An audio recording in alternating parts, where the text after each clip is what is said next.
When we first open the cabin door, it feels exciting. There's that fresh scent of clean sheets, the carefully folded towels, the little touches that make us feel like we're stepping into our own private getaway on the sea. But here's the truth. Cruise lines are masters of presentation. Cabins are designed to look cozy and inviting at first glance, but most people don't realize just how small they really are until they start unpacking. On average, a standard interior cabin is only about 150 to 185 square feet. That's smaller than most studio apartments and even tinier than some hotel bathrooms. Yet, the industry knows how to make you forget the size. Strategically placed mirrors, soft lighting, and neatly tucked-in bedding are all tricks used to make a tight space feel spacious. It works so well that many passengers only realize how compact it is once their suitcases are open, their clothes are spread out, and suddenly every inch of space matters. That first impression, as magical as it feels, is carefully crafted to keep us comfortable, but also a little distracted from the reality. Behind the walls, how cabins are really built. Now, here's something most passengers never think about. The walls of cruise cabins aren't built like hotel walls. They're actually thinner, lighter, and designed to maximize space and efficiency rather than luxury. In fact, many of them are made from metal, which is why magnets stick to them. A small trick experienced cruisers use for extra storage. But thinner walls means something else. Sound travels. That's why sometimes you might hear faint voices, the sound of a TV next door, or even a drawer closing in the cabin beside you. The design isn't about privacy. It's about packing thousands of people into a floating city while making sure every inch counts. And because these walls are designed for flexibility, cabins can be quickly reconfigured. A space that's a single large suite on one voyage can be divided into 2 or 3 smaller cabins for the next, depending on demand.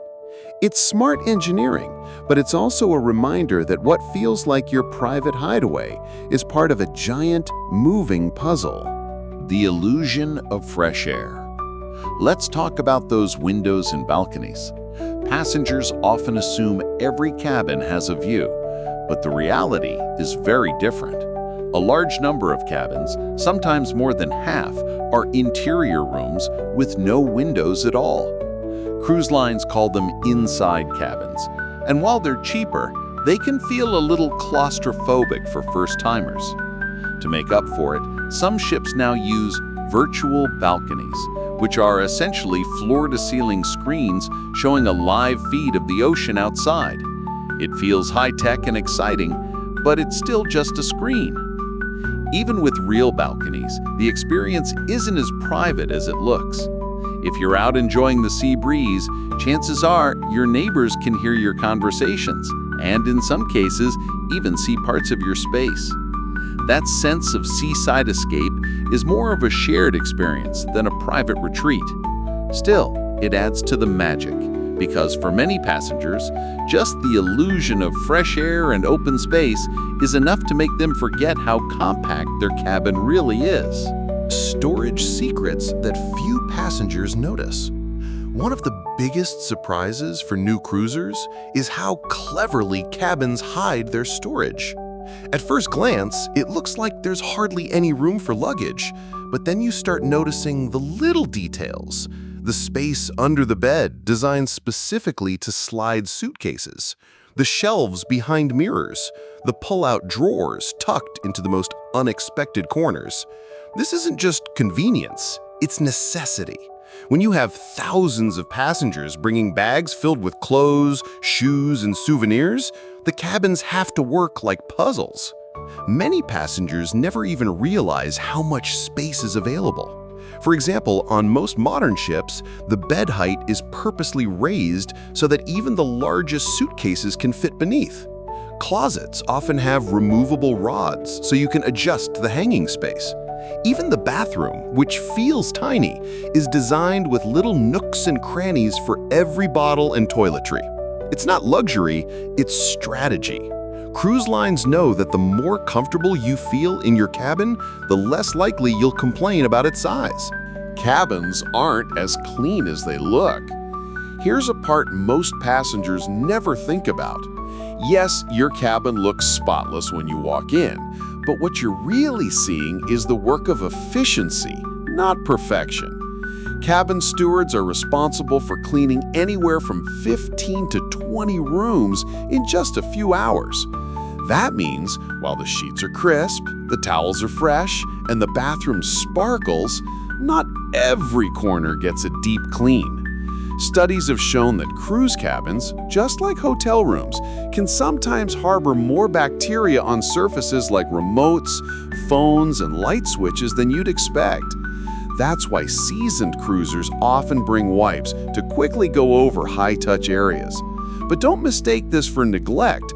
The crews work incredibly hard, and their speed and efficiency are impressive.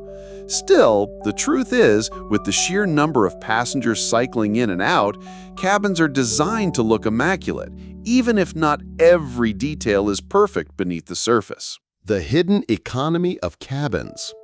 Another truth that surprises many passengers is how much money cabins actually generate for cruise lines. On the surface, you're paying for a small room to sleep in, but behind the scenes, cabins are a major part of the business model. A standard inside cabin might cost hundreds of dollars less than a balcony room, yet the physical difference in size is minimal. What you're really paying for is the perception of value, an ocean view, a private balcony, or just a little extra space. Cruise lines rely on this psychology. They'll offer tempting upgrades, sometimes at the last minute, because they know passengers value the idea of comfort, even if the actual difference is small. That's why two cabins, side by side, can generate very different amounts of money for the cruise line, even though they were built at nearly the same cost. It's a reminder that cabins aren't just places to sleep. They're part of a carefully crafted strategy to maximize profit while keeping passengers happy. Cabins versus time spent inside them. The funny thing is, despite all the effort that goes into cabin design, most passengers don't spend much time inside. Studies suggest that the average cruiser spends less than 30% of their waking hours in their cabin. The rest is spent exploring the ship, dining, watching shows, or relaxing by the pool. And that's exactly how cruise lines want it. Cabins are built to be good enough to keep you comfortable, but not so luxurious that you'd rather stay inside than go out and spend money on drinks, excursions, or spa treatments. This is part of the hidden truth. The cabin is just one piece of the cruise experience, not the centerpiece. As soon as you step outside, the ship itself becomes the attraction. The restaurants, the entertainment, the shopping, all of these are designed to pull you away from your room and into spaces where you'll spend more. The cabin may feel like the heart of your trip when you first arrive, but by the end of the journey, most passengers realize it's just a small part of the adventure. The bigger picture. What cabins reveal about cruising? When we put all these truths together, cabins tell us something important about cruising. They're small, sometimes noisy, and designed for efficiency rather than luxury. They look fresh, but aren't always spotless in the way we imagine. They're priced not just by size, but by the value we think we're getting. And yet they work. They do exactly what they're meant to do. Give us a comfortable place to rest between all the excitement happening on the ship. Passengers might never learn every detail about how cabins are built, maintained, or priced, but what matters is the experience. Cruise lines know how to turn tiny rooms into cozy havens, how to make us forget the lack of space, and how to make us feel at home in the middle of the ocean. And maybe that's the biggest secret of all. The cabin itself isn't the star, it's the stage where your memories begin. Closing thoughts. So the next time we step into a cruise cabin, we'll see it a little differently. We'll notice the mirrors that make the room look bigger, the clever storage tucked into every corner, the paper-thin walls, and maybe even the quiet hum of the ship behind it all. It may not be as private, spacious, or pristine as it first appears, but it's part of the magic of cruising. A small floating home that makes the bigger adventure possible. Because in the end, the truth about cruise cabins is simple.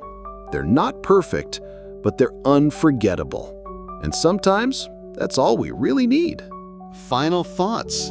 Safety is real, but so are the risks. So, what do we take away from all this?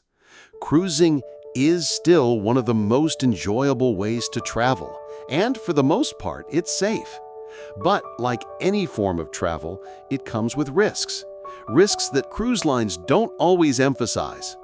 Fires, medical limitations, security concerns, and evacuation challenges are all part of the bigger picture.